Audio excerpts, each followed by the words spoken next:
성경 말씀을 봉독합니다. 마태복음 1장 1절에서 6절 상반절까지 봉독합니다.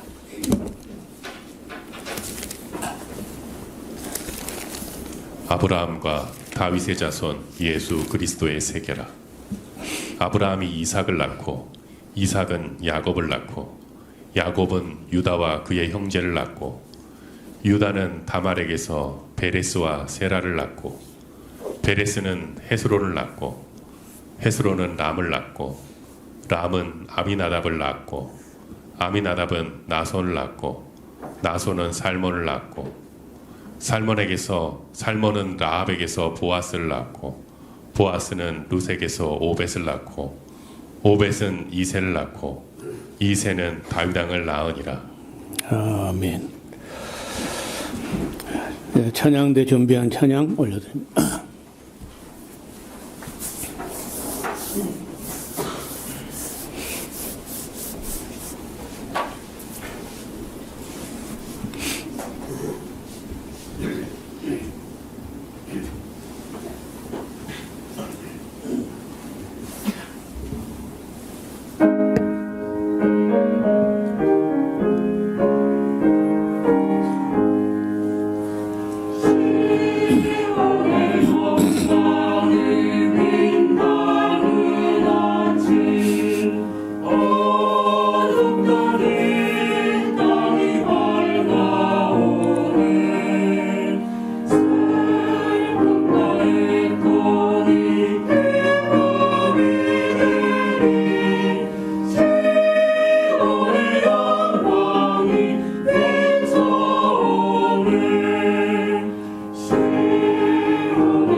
네, 그동안 근 한 4년 넘어 긴 시간에 걸쳐서 구약을 살펴왔습니다.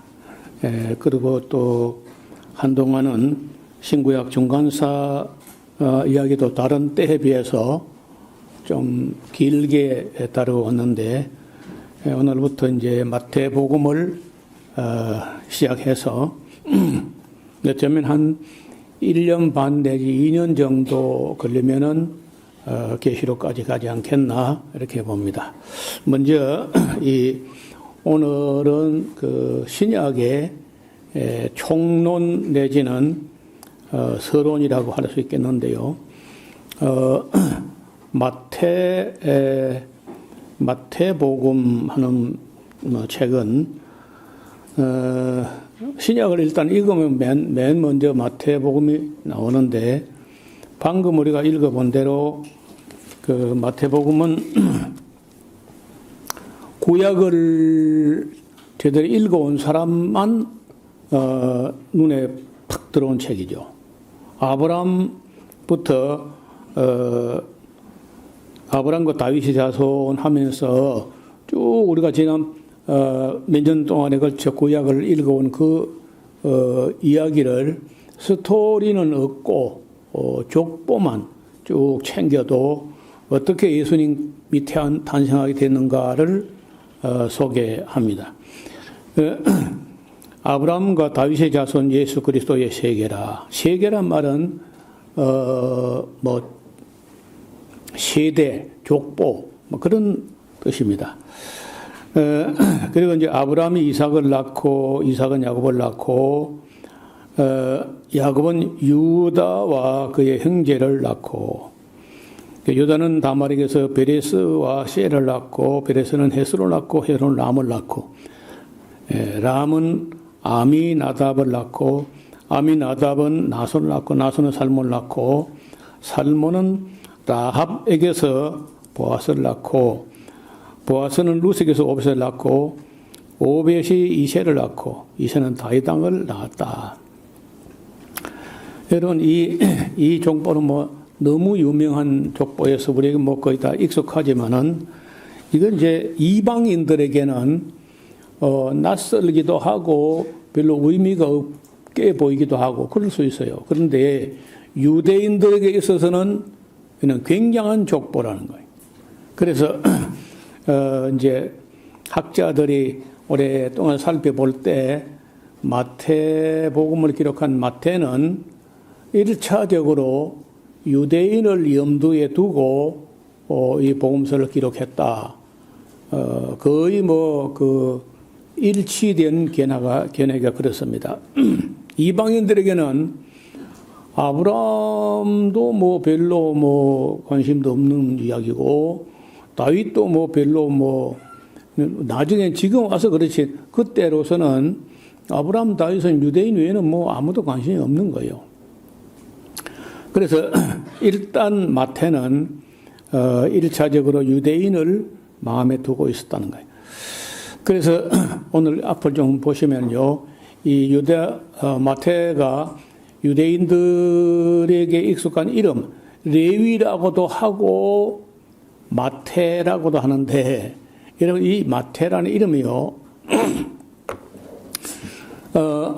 이름이 두 개예요. 일단 레위라는 것이 아마 원래 어릴 때부터 불러졌던 이름이 아닌가. 그래 보고 그 다음에 이제 어쩌다가 이 사람이 마태가 됐을까. 이 마태라는 말은 마띠아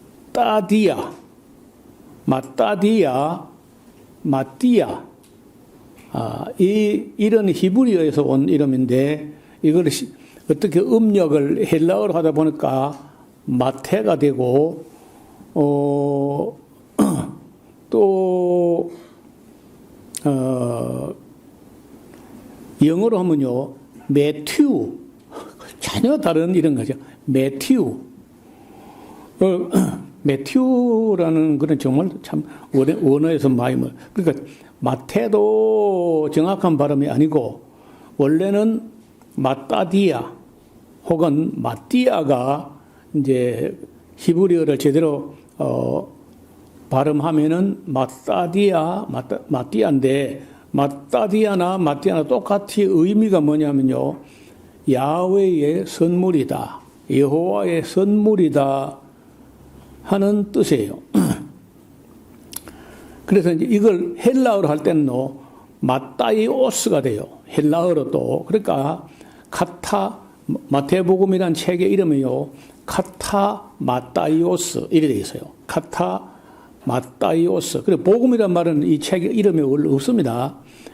이 헬라어 원어에는 복음이란 말은 후대에 갖다 붙은 거고 마태에 의한 카타 마따이오스 이렇게 딱 되어 있다고. 그러니까 마태에 의한 뭐냐? 마태에 의한 뭘 기록한 거야? 마태에 의해서 뭐가 기록됐는데 하면은 기쁜 소식, 복음이 기록된 거다 해가지고 마태 복음 이렇게 후대에 붙인 거예요. 그리고 이 사람은 이제 마태복음 10장 3절에 알페오의 아들이고 그 직업은 세리였다. 다른 사람들은 이름만 12제자 이름을 나열할 때 다른 사람들 이름은 그냥 이름만 쓰는데 마태가 자기 이름을 쓸 때는요 앞에다가 세리라는 그 별로 자랑스럽지 않은 한편 부끄러운 그런 그 단서를 붙여놔요. 수식어를. 세리 마태, 나쁜 놈 마태, 못된 놈 마태, 그런 뜻인데 어떻든 그걸 뭐 의도적으로 아마 자기는 나 같은 세리도 불러주신 예수님을 소개하려고 하는 그런 마음으로 세리 마태라고 써놨어요. 그가 하던 일은 세리라는 직업인데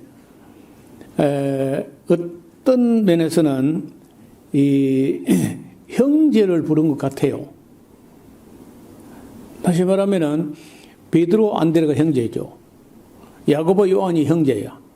그리고 마태하고 작은 야고보하고 또 형제 같다는 거야. 둘 다 알페오 아들 돼 있거든요. 또 한편은 어떤 사람들이 알페오가 너무 흔하기 때문에 마태의 아버지 알페오는 다른 알페오고 야고보의 아버지는 또 다른 알페오다 이렇게 보는 사람도 있어요. 그래서 지금까지 오늘 확정은 못 짓고 있습니다. 그 작은 야고보하고 마태의 아버지가 동일한 알페오냐 아니면 다른 알페오냐. 그 다음에 이제 세리를 조금 우리가 알아야 되겠는데, 세리들 중에는요, 세리장, 사케오처럼 세리장 되는 이런 사람도 있고, 그 다음에 이제, 세리 중에 가빠이라는 세리가 있어요. 가빠이. 그리고 모케스라는 세리가 있는데, 이 가빠이하고 모케스는 어떻게 다르냐 하면은, 가빠이라는 사람들은 그 돌아다니면서 세금을 내라고 독촉도 하고 막 윽박지르기도 하고 좀 그런 사람. 그리고 이제 이거는 직접세라 해가지고 인두세, 그 다음에 토지세. 이건 로마가 거두어가는 직접세인데. 이 세금은 뭐 거의 강요하다시피 이렇게 하는데, 그래 하려면 지난번에 본 대로, 세리와 함께 많은 죄인들, 깡패들, 집달리 같은 것들, 이런 것들이 동원되어야 할 경우도 있다는 거예요. 그 다음에 이제 마태는 그런 세리는 아니고, 모케스 혹은 모케소라고 하는데, 이 모케스라는 세리는 돌아다니면서 막 세금을 내놔라 이렇게 막 윽박지르고 하는 건 아니고, 세관이라는 그런 관청에 있어 가지고 사무행정을 보냈는데, 관세, 수입 물품에 대한 관세, 그리고 통행세 이런 것을 이제 받아서 정리하는. 그래 조금 이제 세리 중에서는 조금 고급 세리에 속하는 거예요. 그리고 회관 사무실에서 사무를 보고 있는데 예수님이 딱 찾아가서 예수님께서 내가 뭐 누군데 뭐 내가 사람을 찾는다 이런 말도 없이요. 그냥 세관에 앉아 있는 마태를 보고 일어나 나를 쫓아라. 굉장히 단순해요. 일어나. 일단은 일어나야 돼요. 그리고 나를 쫓아라. 마태가 아마 좀 당황했을 것 같아요. 듣도 보도 못한 사람이 와가지고 일어나라는 거예요. 그리고 나를 쫓아라.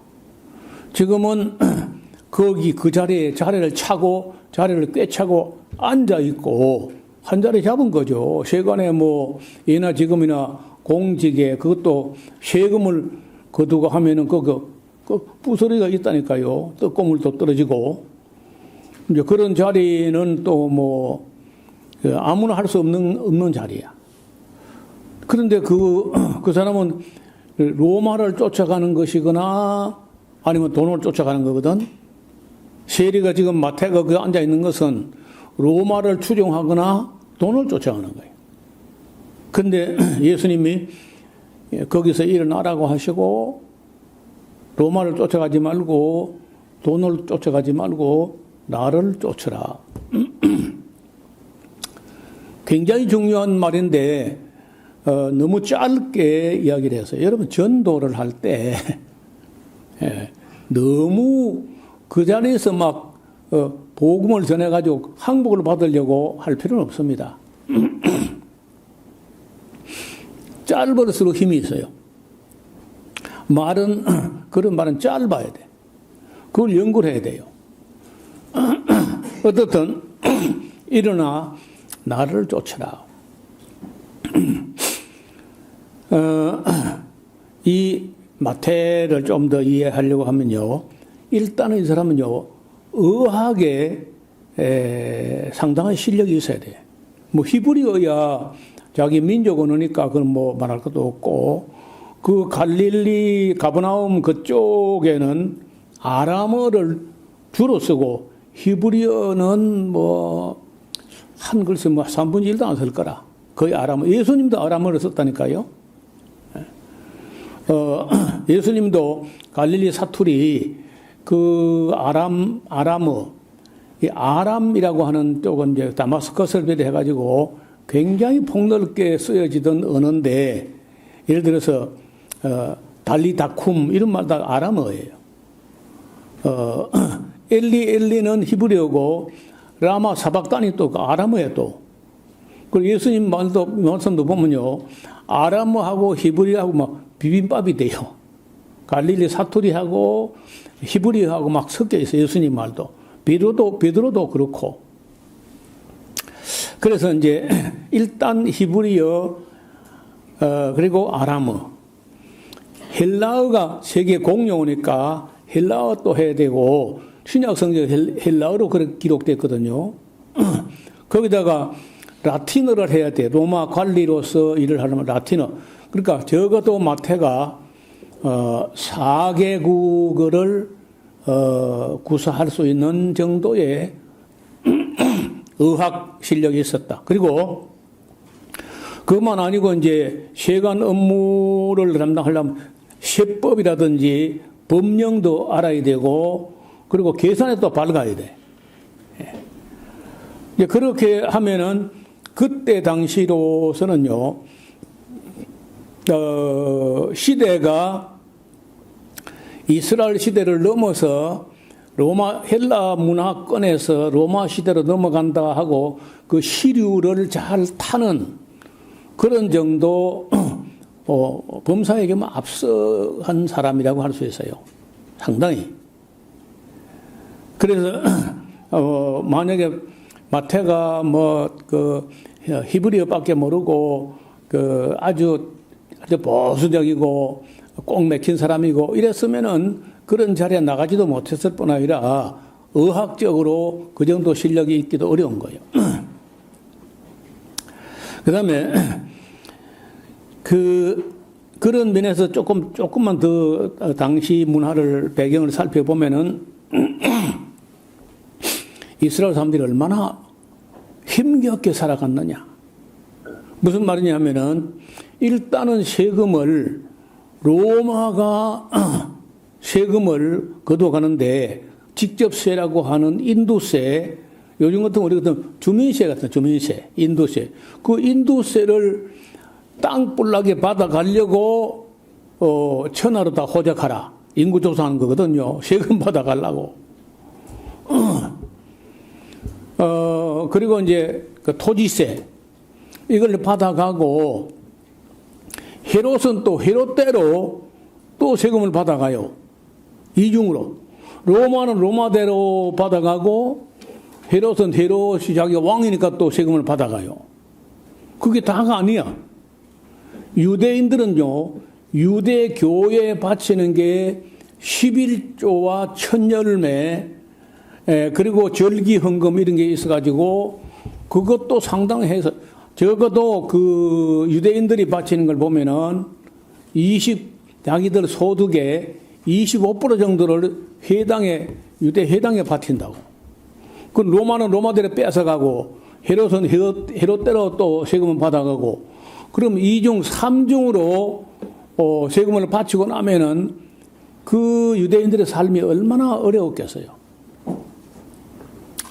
그러니까 이제 세리는 아니 뭐 하나님께 11조를 낸다든지 천열매를 바쳐 그것만 해도 가난한 사람들 어려울 텐데 헤롯은 헤롯대로 왕이라고 또 빼앗아 가는데 이 세리 마태 같은 사람은 그 세금을 또 거두어 가지고 로마에 갖다 바치고 또 얼마나 착복하겠지 이렇게 이제 생각하니까 미움받는 거죠. 뭐 그 당연하죠. 미움받는 거야.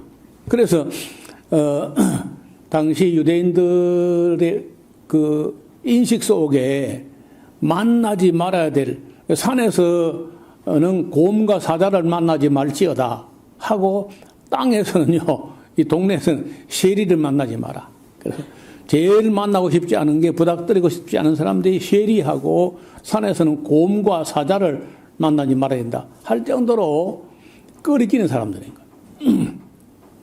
그런데 예수님께서 어쩌자고 12제자 중에 한 사람을 그 세리를 부른 거예요. 그 부른 그 제자를 소명한 그 부르신 순서를 읽어보면요. 베드로, 안드레, 요한, 야고보 다음에 마태를 부른 것 같거든. 그러니까 12 중에 한 가운데쯤에서 마태를 불렀다는 거예요. 그래 왜 마태를 불렀을까 하고 생각을 해보니까 마태가 들을 귀가 있는 사람이라. 이 듣는 귀가 있는 사람 이게 참 중요해요. 듣는 귀. 똑같이 앉아서 들어도 어떤 사람은 많이 듣고 깊이 듣고 또 헤아려 듣고 이해하며 듣고 이렇게 하는 사람이 있는가 하면은 말하는 것에 절반도 못 알아듣는 사람도 있고 이제 듣는 게 둔한 사람이 있는 거예요. 그래서 이 마태는 그 듣는 게 아주 탁월한데 그 이제 복음서 읽어보면 그게 나온다고요. 다른 복음서 기자들이 놓친 게 있는데 산상보훈 이거 얼마나 중요합니까? 여러분 우리 복음서 전체 아니 신구약 통틀어서 아니 인류 역사의 기록 문화 모든 기록물 중에서 산상보훈만한 그만한 진리가 어디 있겠어요?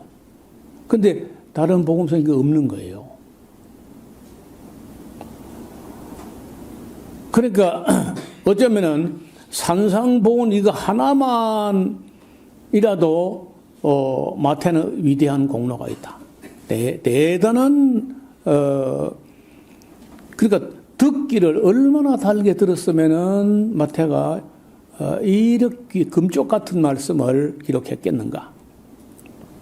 그 다음에 이제 예수님의 십자가, 예수님의 십자가의 의미를 제대로 증거하고 그 다음에 부활. 그럼 핵심이니까 십자가와 부활은 핵심이니까. 그리고 더 감격했던 게 있는데 마태가 가장 감격했던 것은 뭐냐면요. 예수님이 의인을 부르러 온 게 아니고 죄인을 부르러 왔다는 거예요. 그러니까 나 같은 것도 불렀지 하는 마음이 있는 거죠. 그래 여러 번 그래서 이제 예수님을 소개할 때도 그 이름을 예수하라. 이는 그 자기 백성을 그 죄에서 구원하려 하심이라. 이 죄에서 구원한다는 이 참 천지개벽할 말씀을 다른 사람들은 잘 모르는데 누가복음하고 마태복음에 정확하게 기록되어 있는 거예요. 죄에서 구원한다. 그 건강한 사람들에게는 의원이 쓸데없고 병든 사람에게라야 의원이 필요하다. 그러면서 나는 의인을 불러온 게 아니고 죄인을 불러 회개케 하려고 왔다는 거예요. 이런 말씀들이 마태에게는 막 죄인 하면 내가 죄인이지 내가 죄리다.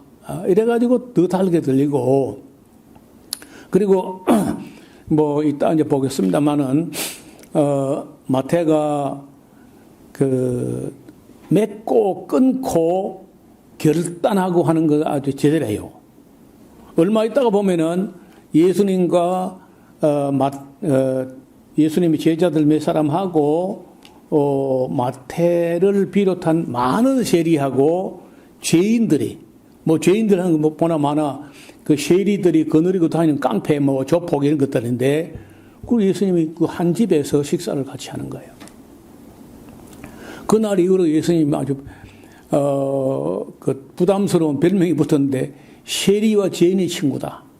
예수님이 먹기를 탐하고 포도주를 즐기는 사람이요 세리와 죄인의 친구로다. 그 마태 집에서 그 많은 세리하고 그 많은 죄인들하고 함께 먹고 마셨던 것 때문에 그 예수님 평생에 세리와 죄인의 친구라는 그 기념비적인 별명이 따라다니는 거예요.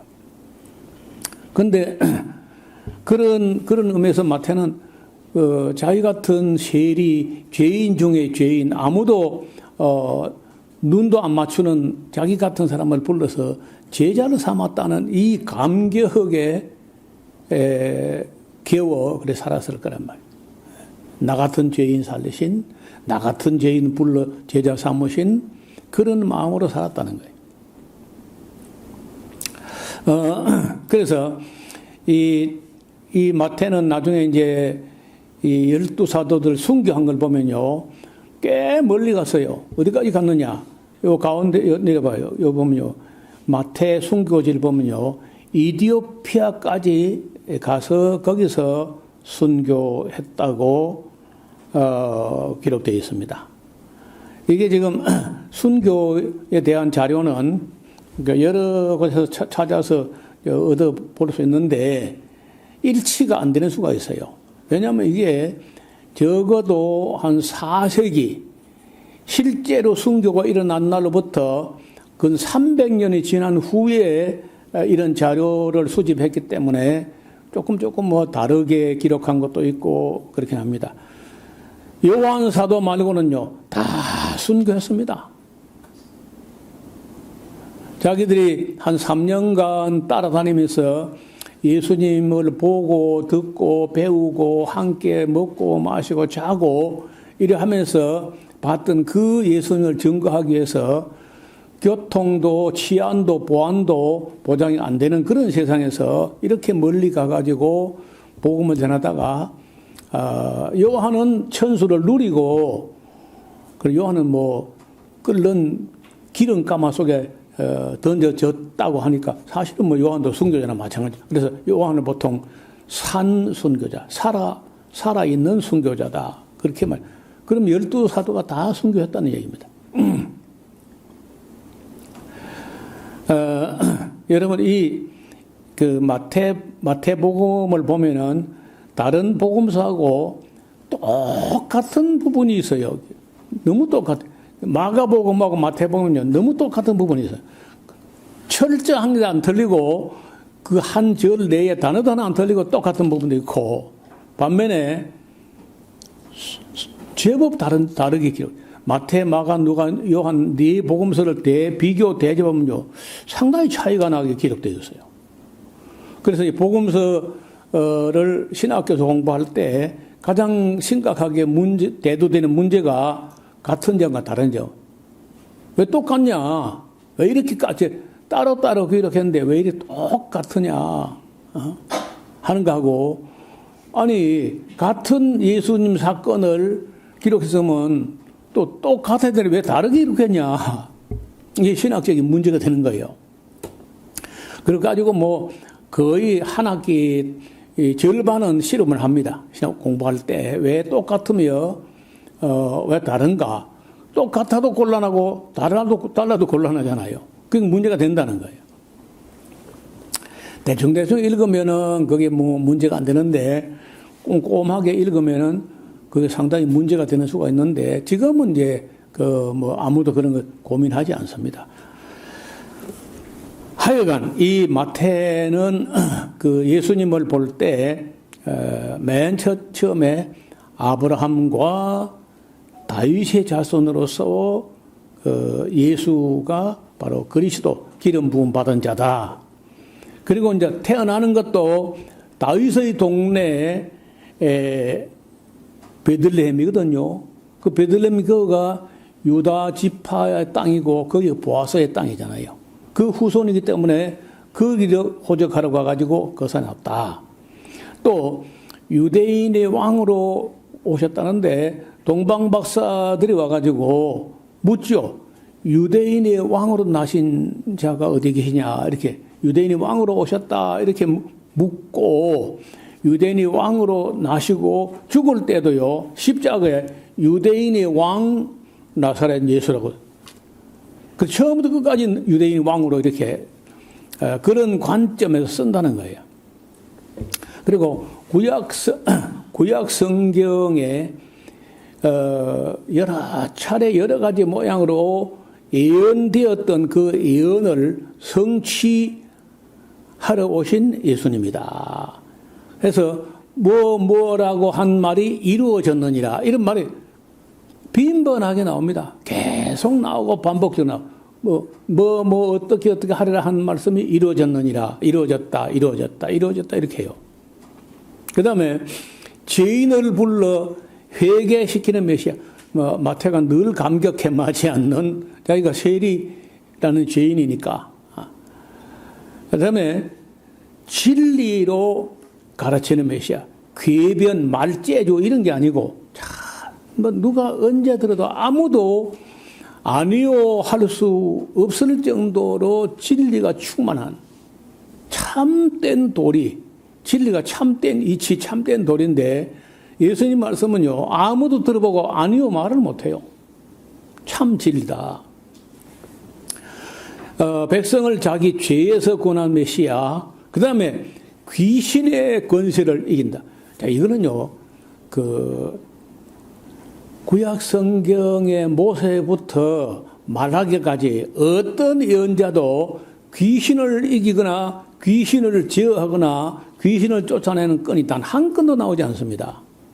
근데 예수님 오시자마자 바로 귀신들이 그저 예수님을 알아보고 울고 불고 쫓겨나가고 이건 그리고 구약 성경에서 듣도 보도 못한 일이 벌어지는데 악령의 권세, 귀신의 권세를 이기는 그런 권세 있는 메시아. 또 심지어 예수님을 찾아오면요 무슨 질병이든지 다 고쳐지는 거라. 그 대개 찾아온 병들이 일반 약 한 채 먹고 낫는 그런 병이 아닙니다. 대부분 불치병, 난치병이야. 그런데 그런 무슨 병을 가지고 찾아오면 예수님께서 이거는 오래돼서 어렵다 이런 보통 병원에 가면 조기에 발견하면 낫습니다. 그렇죠? 근데 예수님은요 조기나 말기나 38년 된 병이나 상관이 없어요. 모든 질병에서 구원하시는 메시아. 또 여러분 지금도 오늘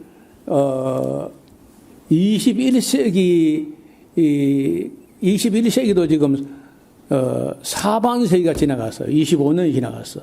그런데 지금도 먹고 사는 문제가 해결 안 된 나라가 많아요. 지금도. 우리도 우리 어려울 때만 해도 먹고 사는 게 문제였어요. 그런데 그때는 오죽했겠습니까? 로마는 로마대로 세금 뺏어가고 헤롯은 헤롯대로 뺏어가고 유대교는 유대교대로 또 헌금을 내라 그러고 그래가지고 먹고 사는 게 그렇게 힘겨운 그런 때인데 여러분 예수님께서 여자하고 어린아이 빼고 남자만 5,000명 그러니까 한 2만 명이나 됐을 텐데 그 오병이어 사건 있잖아요. 예수님을 따라가면은 무엇을 먹을까, 무엇을 마실까, 뭐 그런 거 염려 안 해도 된다. 우리의 양식을 책임지시는 메시아. 그리고 너무 온유하고, 여러분요, 되게 권력자가 그 백성을 겁주고 겁박하고 길을 팍 죽여가지고 억누르고 다스리고 보통 이렇게 하는데, 예수님은 그렇게 하지 않고 세상 온유하고 세상 겸손하고 그런 메시아라는 거예요.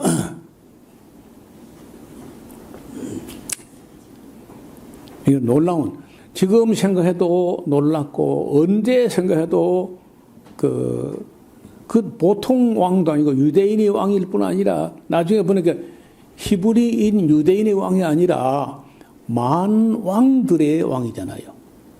그런데 그렇게 온유하고 겸손하고 했다는 거예요.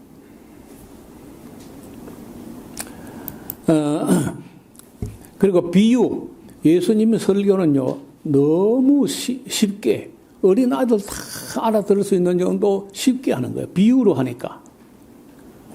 그리고 이제 변화산에서 그 원래 본 모습을 잠깐이라도 보여주셨던 변모하시는 메시아. 유대인의 왕으로 입성하시는데 겸손해가지고 멍에 매는 짐승의 새끼, 당나귀 새끼를 타고 입성하셨다. 그리고 성전을 숙청하시는 메시아. 불의한 자들을 내쫓으시는, 그리고 위선자들을 질책하시는 메시아. 예루살렘의 멸망과 종말을 가르치시는 메시아. 순환, 십자가의 순환을 예고 미리 말씀하시는 메시아. 그리고 최후의 만찬을 드시고, 그리고 역설 중에 역설이 구세주인데 십자가에 달려 죽어요. 십자가에 달리시는 메시아. 그래서 죽었는데 또 죽음을 이기시고 부활하신 메시아. 이거는요, 온 세상에 있는 모든 기적과 모든 기록을 다 가져와도 이거보다 더 큰 기적은 없는 거예요. 죽음을 이기셨다. 그리고 이제 최후의 유언, 최후의 지상명령을 너희는 가서 모든 족속으로 제자를 삼아서 세례를 주고 내가 너희 분반 모든 것을 가르쳐 지키라. 이 최후의 유언을 위탁하시고 안식일에 주인 되시는 메시아, 치유하시고 회복하시는 메시아, 종말을 예언하시는 메시아. 자, 이런 마태가 이렇게 짧은 이거 페이지가 몇 페이지예요? 마태복음. 진짜 몇 페이지 안 되거든요. 그런데 이 몇 페이지 안 되는 내용 속에 아무리 압축을 해도 그렇지. 여러분, 이 지금 52페이지도 채 안 되는 51페이지 반 정도밖에 안 되는 이 분량에다가 지금 말씀드린 이 어마어마한 내용을 압축에 담아놨다는 거예요. 그래서 나는 그 서양 사람들이, 서양 기독교인들이 마태복음 하나도 제대로 못 봤다, 이것들이. 서양 기독교가 마태복음 한 권도 제대로 봤으면요, 오늘 교회가 그렇게 힘도 없고 무너지고 그렇게 될 수가 없어요.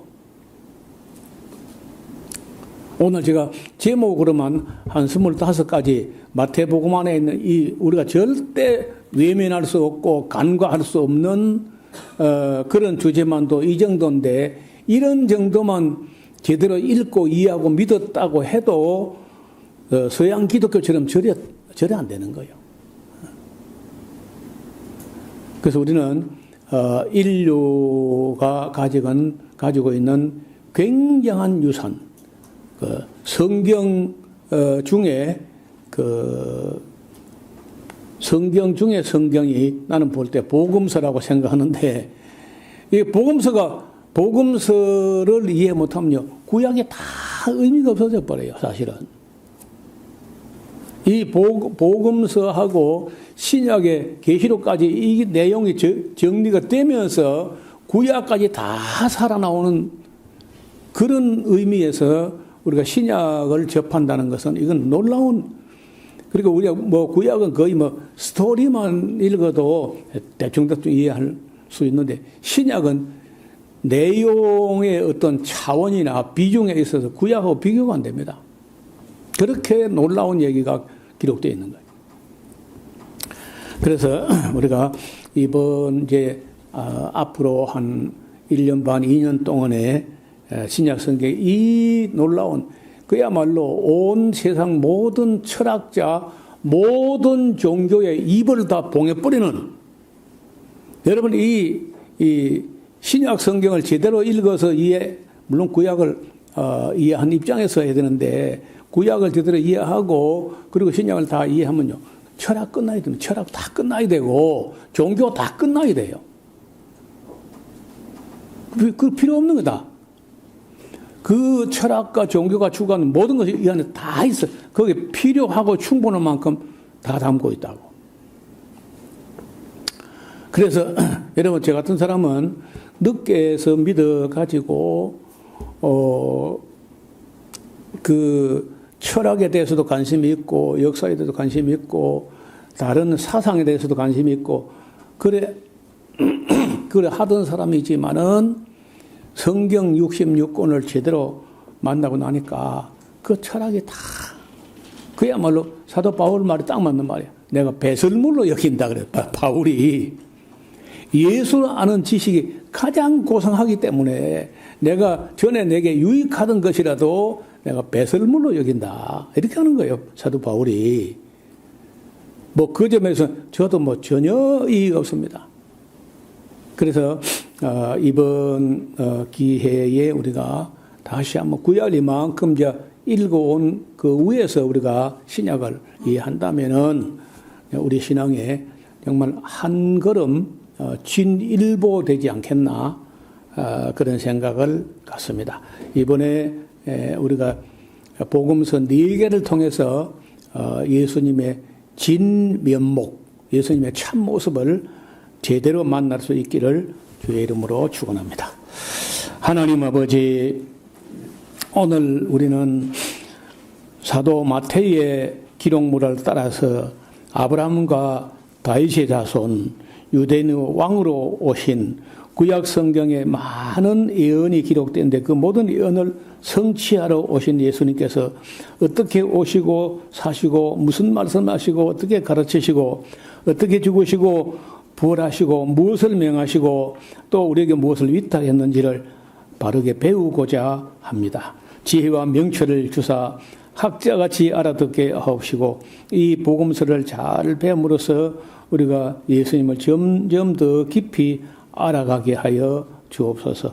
우리의 알고 깨닫고 믿어지는 바가 성장해서 하나님의 모습을, 하나님의 형상을 더 닮아가는 우리 모두가 되게 하여 주옵소서. 예수님 이름으로 기도하옵나이다. 아멘.